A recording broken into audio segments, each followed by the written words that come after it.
अच्छा देखिए, यहाँ पर मैं विहान की दूसरी बोतल में पानी दे रही हूँ, क्योंकि जो इसकी बोतल रेगुलर बोतल है ना, वो ये ट्यूशन पे भूल आया था। और फिर मैं सुबह ढूंढे जा रही, मैंने कहा कहाँ गई इसकी बोतल, और वो महंगी वाली है बोतल, ये तो सस्ती है। मैं हमेशा मिल्टन की ही खरीदती हूँ विहान के लिए पानी की बोतल, तो ये छोटी वाली बोतल फिर भी थोड़ी सस्ती थी। और ये देखो टिफ़िन में आज विहान 3-4 दिन से कह रहा था कि मम्मी फ्रेंच फ्राइज़ दो, तो ये मैंने फ़्रेंच फ्राइज़ लिए और टिफ़िन पैक किया। और उसके बाद यहाँ पे देखो, ये बोतल मैं फिर विहान की ट्यूशन से लेकर आई। ये मिल्टन की ना बहुत अच्छी बोतल है और महंगी भी है काफ़ी, क्योंकि ये ना वो है थर्मल वाली नहीं होती जो गरम गरम रखती है पानी ठंडा ठंडा। और उसके बाद मैं अपना वज़न चेक कर रही थी, तो सुबह 75.3 kg मेरा वेट आ रहा था। उसके बाद चलो मैं अपनी किचन थोड़ी सी सेट करूँगी। घर के ये किचन के सारे बर्तन, इतने सारे बर्तन, जो लोग मुझे कमेंट करके कहते हैं कि निधि आप कोई काम नहीं करते, तो ये देख लीजिए, सुबह उठते ही आधा घंटा तो लग के मैंने सारे पूरे रसोई के बर्तन धोए थे। देखो कितने सारे बर्तन हैं, बट क्या है ना, काम तो ऐसा है, करना पड़ता है। फिर विहान को स्कूल तो नानू छोड़ आए थे, विहान के आए थे बीच में, और विहान को एक बार सुबह सुबह मिलने आ जाते हैं पापा जी। उसके बाद जैसे बस आए थे 10 मिनट खड़े खड़े, पापा जी को पसंद है विहान को स्कूल छोड़ के आना, बस ऐसे ही उनको अच्छा लगता है, तो फिर छोड़ आए थे। और यहाँ पे देखो कितने सारे बर्तन हैं, ये सारे मैं धोऊंगी। बाकी ये बोतल अच्छी है विहान की, जो ये मैं अच्छी चीज़ खरीदती हूँ विहान के लिए। जैसे कोई भी चीज़ होती है, जैसे अच्छी मतलब चलने वाली चीज़ खरीदती हूँ, क्योंकि साल 2 साल अच्छी चले, यूज़फुल रहे, तो इसीलिए अच्छी बोतल ख़रीदी मैंने। और यहाँ पे देखो पूरी स्लैब क्लीन करती हूँ। अच्छा, मैं कुछ आप लोगों के कमेंट्स के जवाब दे रही हूँ जो कि मेरी शॉर्ट वीडियो में आए थे। पहला क्वेश्चन तो आप लोगों का वो आया हुआ था कि ना, मतलब एक ये बात उठ रही थी, पहले भी कई बार उठी है, कि आपके जो मतलब ससुराल वाले हैं वो वीडियो आपकी देखते होंगे, उसमें आप किसी और लड़के का जिक्र करते हो। लड़के का मतलब मैंने बोला हुआ है कि मुझे जो सिंगर है जुबिन नौटियाल, जो कि बहुत बड़े फेमस सिंगर हैं, वो मुझे बहुत ज़्यादा पसंद है, उनको मैं बहुत ज़्यादा पसंद करती हूँ, और उनको मैं कई बार उनके लिए मैं वीडियो भी बनाती रहती हूँ। तो आपका कॉमेंट था कि क्या उनको बुरा नहीं लगता होगा, तो देखिए उनको बिल्कुल भी बुरा नहीं लगता, मेरे ससुराल वालों को, मतलब मेरे जो पति हैं उनके मम्मी पापा को कोई बुरा नहीं लगता मैं कुछ भी करूं, यूट्यूब पे कुछ वीडियो बनाऊं, क्योंकि मैं एक छोड़ी हुई बहू हूं। इसका मतलब समझिए आप लोग, शायद आप लोग नहीं समझते हो। जैसे ही मेरे पति की मृत्यु हुई थी, उसके 13 दिन बाद उन्होंने मुझे घर से निकाल दिया था, उन्होंने मुझे नहीं रखा था, और वो मेरे साथ रिश्ता नहीं रखना चाहते थे। और अभी भी जब मैं उनके घर गई थी तो यही बात हुई थी, मेरी सास ने यही बात बोली थी कि हम गुजर भी जाएं, अगर हमें कुछ हो भी जाए तब भी चाहे तू मत आइयो, मतलब देखने भी मत आइयो, मतलब हम ना तेरे से ले रहे ना तेरे को दे रहे। मतलब उनका कहने का सिंपल मतलब ये था कि हमें तेरे से कोई लेना देना नहीं है। और ये बात मेरी सास ने मेरे को मेरे पति के गुजरने के 6-7 महीने बाद भी बोल दी थी कि हमें तेरे से कुछ लेना देना नहीं है। इन शब्दों का मतलब आप समझो, they have nothing to do with me, उनको मेरे से कोई मतलब नहीं है, मेरी लाइफ से कोई मतलब नहीं है।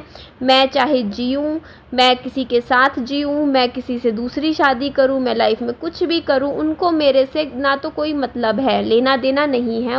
उन्होंने मुझे छोड़ रखा है, समझते हो, वो अपनी बस एक ही बहू समझते हैं, उनके घर की एक ही बहू है वो, जो वो है जिसके साथ वो निभा रहे हैं इस टाइम, जो उनके साथ रहती है, ठीक है। तो ये सच्चाई है, ठीक है। जब देखो ये जो लोक लाज वाली चीज़ें होती है ना, कि हाँ मतलब ससुराल सास ससुर वो दोनों तरफ से होती हैं, समझ में आई आप चीज़, आपको बात, उनकी तरफ से होती तो मेरी तरफ से भी होती। अगर वो मेरे को बहू का दर्जा देते तो मैं भी सोचती कि मेरा ससुराल ऐसा है। जब उन्होंने मुझे नहीं समझा कुछ, तो मैं आज के टाइम में जब मतलब मैं अकेली हूँ, मतलब समझ रहे हो, क्योंकि मेरी लाइफ का स्ट्रगल भी आप देखोगे ना, 4 साल हस्बैंड की डेथ के बाद, वो सब मैंने अकेले किया है। तो इसीलिए देखो मैं कुछ भी वीडियोस में बनाती हूँ, मैं किसी का जिक्र करती हूँ, नाम लेती हूँ कि मेरे को ये पसंद है, तो उनसे उनको क्या लेना देना, उनके लिए तो मैं मर चुकी हूँ, ठीक है। उनका बेटा गया, फिर मैं भी चली गई उनके हिसाब से, तो फिर अब वहाँ की तो कोई बात ही नहीं है। जो आप लोग मुझे कमेंट करके बोलते हो ना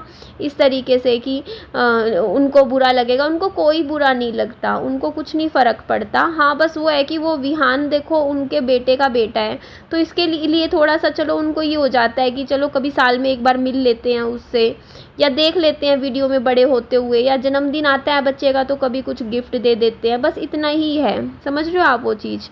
ना कम ना ज़्यादा।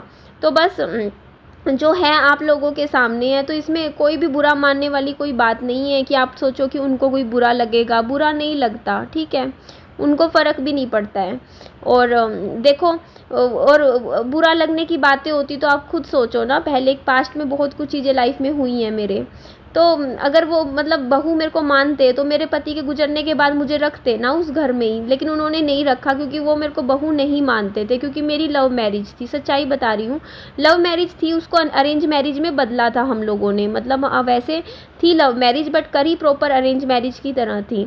तो जब हमने अरेंज मैरिज की तरह की थी, लेकिन शादी कुछ भी की हो, लेकिन थी तो उनके बेटे की पसंद की थी ना, मैं उनकी पसंद की तो मैं शुरू से भी नहीं थी, क्योंकि सनी ले आए थे मुझे शादी करके। तो वो है कि उन्होंने एक्सेप्ट तो कर लिया था मुझे शादी के बाद कि चलो हमारे घर की बहू है, लेकिन दिल से नहीं किया था, बस एक मजबूरी में कर लिया था कि चलो बेटा ले आए है, तो बस वो अब होता नहीं समाज के सामने होगी है शादी, तो बस। लेकिन बेटे के जाने के बाद उनकी कोई मजबूरी नहीं थी कि हाँ उनको मुझे मेरे साथ आगे भी रिश्ता निभाना है, तो इसीलिए बस उन्होंने मेरे से तोड़ ली। बस अब फिर मेरे को समझ में आ गया, अब इसीलिए मेरे ऊपर ना किसी कहीं की कुछ भी जिम्मेदारी वाली चीज़ मेरे ऊपर मत डालो, वो चीज़ कि हाँ तुम्हें वहाँ की इज्जत का कोई वो करना है। मेरा कोई इज्जत नहीं, मेरी इज्जत ना बस मेरी ज़िंदगी है, अब समझे आप वो चीज़। तो यही बात है। तो यहाँ पे देखो मैं खुद आज भी फिर से अपने लिए मैगी बनाने लग गई। बस मैं बनाती छोटी सी हूँ, 10-12 रुपए वाला जो छोटा पैकेट होता है ना, बस वही बनाती हूँ, बस उसी में ही खुश हो जाती हूँ। थोड़ी सी बनती है बिल्कुल, पर मुझे लगता है कि चलो मैंने अपनी पसंद का कुछ खाया है, तो आई होप सो आप लोग समझोगे। देखो उन्होंने अपने दूसरे बेटे की शादी की थी, उसमें मुझे नहीं बुलाया था। आज से 2 साल 2.5 साल पहले करी थी उन्होंने शादी, हाँ मेरे पति के गुजरने के 2 साल बाद करी थी। तो उसी चीज़ से आप अंदाज़ा लगा लो कि मैं कहीं भी उनकी ज़िंदगी में, उनके परिवार में कहीं भी नहीं हूँ। जब मैं उनकी फैमिली में कहीं नहीं हूँ तो फिर वो इस चीज़ से क्या फ़र्क पड़ता है, ठीक है, मैं वीडियोज़ में कुछ भी लेकर आऊँ, कुछ भी करूँ अपनी ज़िंदगी में, उनको मेरे से कोई मतलब ही नहीं है। ये बात आप लोग अच्छे से आई होप सो समझ गए हो। तो ये देखो दाल चावल मैंने विहान के लिए बनाए थे, अभी खिला दिए थे विहान को, और उसके बाद ये देखो मैं आई थी यहाँ पर, पहले यहाँ आई थी, उसके बाद मैं घर गई थी, फिर मैंने विहान को दाल चावल बाद में खिलाए थे। तो यहाँ से मैंने विहान के लिए एक पपीता ख़रीदा, एक पपीता लिया है, घर पे आज ही कट खिलाना पड़ेगा क्योंकि पूरा पका हुआ पपीता मैंने ख़रीदा। उसके बाद मैंने आपको बताया था कि मेरे बालों में हो रखी है लाइस, तो लाइस हो रखी है, तो ये देखो जुएँ हो गई हैं मेरे सिर में थोड़ी सी। तो यहाँ मैंने ना वो बोला था भैया को, भैया कुछ दे दो, एंटी लाइस शैम्पू दे दो, तो उन्होंने मेरे को ये शैम्पू दे दिया। मैंने उनको बोला भैया ये एंटी लाइस तो नहीं, इसमें कहीं लिख तो नहीं रखा कि लाइस के लिए है, जुओं के लिए है, तो बोलते नहीं ये उसके लिए भी होता है, ये डैंड्रफ के लिए भी होता है और लाइस के लिए भी होता है। तो मैंने कहा अच्छा जी, और ये नाम कुछ पड़ा जाना जाना लग रहा है, जो ये नाम था ना शैम्पू का, ये वही शैम्पू लग रहा है मुझे जो मुझे उस दिन डॉक्टर सर ने नहीं मतलब रिकमेंड किया था जब मेरे हेयर फॉल हो रहा था, मुझे ऐसा लगा। तो चलो जाने दो इस बात को। बाकी ये देखो विहान के दादाजी ने ये भेजा था सूट, है ना जी, तो ये इस विहान को पहनाया, तो विहान लेकिन ये पहनते ही फट गया, नीचे से सारा छिज गया। अभी तो पहनाया है, बाद में देखा मैंने, बैठा उठा, जैसे ही विहान उठा बैठा झुका, ये नीचे से पूरा फट गया है ये इसकी पजामी, क्योंकि एक साइज़ ये छोटा। तो इतनी गर्मी में मेरा फेस देखो, कम से कम 1.5 घंटा आज मेरे को लग गया बाज़ार में। और उसके बाद देखो मैं घर आई हूँ, घर आने के बाद मैंने पहले विहान को खाना खिलाया है, दाल चावल अच्छे से खिलाया। आज मैंने मसरी की दाल बनाई, उबली हुई दाल ही खा लेते हैं हम छोंक नहीं लगाते, मतलब जैसे उबली हुई दाल में घी ऐड कर देती हूँ ऊपर से, मेरे को तो टेस्टी लगती है ऐसी दाल, छोंक वाली नहीं, मेरे को तो ऐसी ही पसंद आती है। और विहान भी खा लेता है ऐसे ही, जैसे चावल उबाल लिए, चावल तैयार करे मैंने आज फिर, और दाल। वैसे किरण के घर में एक नई तरीके की सब्ज़ी बन रही थी आज, वो थी वो वाली नमकीन की सब्ज़ी बना रखी थी इन्होंने, जो वो लंबी वाली भुजिया नहीं होती, लंबी वाली बेसन की जो होती है, उसकी बेसन की जो सिंपल प्लेन भुजिया होती है लंबी वाली, उसको छोंक के ना मतलब सूखी सब्ज़ी बना रखी थी। मैंने आधी रोटी खाई वहाँ, अच्छी बना रखी थी, मैंने कहा बढ़िया है, कुछ नया खाने को मिला, देखने को मिला। तो विहान ने वो नहीं खाई, तो फिर मैंने मेरे दाल चावल खा लिए, देखो रोटी नहीं खाई, चावल खा लिए फिर भी। तो बस मैं वही चीज़ आप लोगों को समझाने चाह रही थी कि देखिए आप लोग मुझे उनकी फैमिली के थ्रू से मेरे को जज मत किया कीजिए, क्योंकि उनको मेरे से कोई लेना देना नहीं है, मेरे से उनको कोई मतलब नहीं है। उन्होंने मुझे बहुत साल पहले त्याग दिया था, समझते हो वो चीज़। मैं त्यागी हुई बहू हूँ, त्यागी हुई लड़की हूँ, मतलब ससुराल की तरफ से, मतलब मैं वो लड़की हूँ जिसको ससुराल से निकाला गया था, जिसको ससुराल वालों ने त्याग दिया था, यही कह सकते हो, जिसके साथ मतलब समझ गए हो ना, मतलब कि मेरा कोई वो नहीं है, मतलब समझो। तो जब मेरे को छोड़ ही रखा है, छोड़ी हुई बहू हूँ मैं, ठीक है, ससुराल की तरफ से जैसे होता है नहीं, छोड़ी हुई, तो मैं वैसी ही हूँ। तो मेरे को ये मत सोचा कीजिए कि मैं अगर इस तरीके से वीडियो में बोलती रहती हूँ जुबिन नौटियाल को पसंद करती हूँ तो उनको कुछ बुरा लगेगा, उनको कुछ फ़र्क नहीं पड़ता। उन्होंने छोड़ रखा है, उन्होंने समाज के सामने ही शादी करके मेरे को उस घर में लेकर गए थे और समाज के सामने ही, पूरी दुनिया के सामने ही मेरे को छोड़ा था, ठीक है, मेरे पति के गुजरने के बाद। तो उनको अब कोई भी, उनका कोई वो नहीं है कि उनको कोई कहेगा या मुझे कोई कहेगा, कुछ नहीं है, ठीक है। तो वो बातें चलो छोड़िए, जाने दीजिए। मैं ये बात कह रही हूँ कि एक बात कि आप लोगों को कहते हो कमेंट करके कि जुबिन नौटियाल करती रहती है, तो देखिए मैं कुछ व्यूज़ के लिए नहीं करती हूँ, कोई कंटेंट के लिए नहीं करती हूँ, बल्कि मेरा उस चीज़ से नुकसान ही होता है। मैं सोशल मीडिया पे जब जुबिन करती हूँ ना, तो उससे मेरे को मेरी नेगेटिव इमेज बनती है, क्योंकि लोग मेरे को मेरे पास्ट से जज करते हैं। बट फिर भी मैं करती हूँ क्योंकि मैं जुबिन नौटियाल को दिल से सच में पसंद करती हूँ और मैं सच में चाहती हूँ कि जो है जुबिन नौटियाल जी की लाइफ में आऊँ।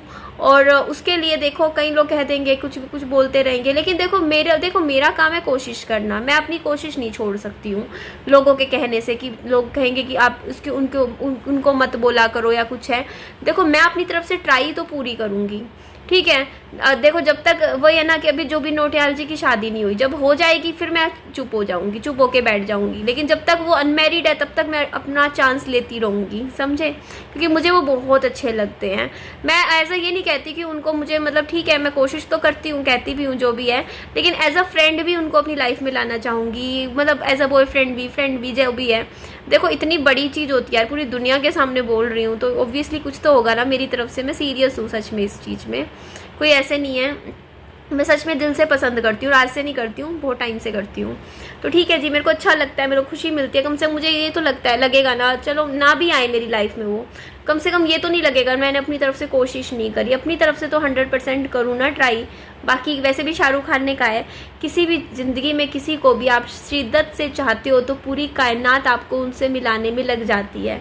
तो अगर मेरी शिद्दत अच्छी होगी, पूरी दम होगा मेरी लाइकिंग में, तो आ जाएंगे वो मेरी लाइफ में, कोशिश करती रहूँगी, है ना जी। चलिए bye bye, take care, lots of love.